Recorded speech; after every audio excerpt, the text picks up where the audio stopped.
Assalamualaikum students.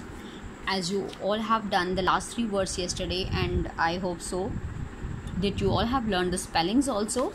And today we will do these 3 things. First of all, what is the thing? This is hat. So make the sound hat. H and at, hat. B and at, bat. And f and at, fat. Okay, now write from here. Okay, same, just like this, right? H,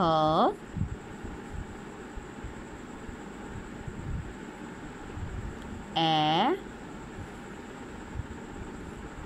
T, hat, and write it orally. Then B,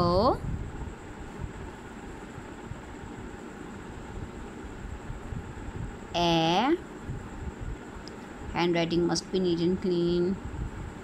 I have to focus on mobile, so that's why my handwriting is a little bit affected. Bat, and f,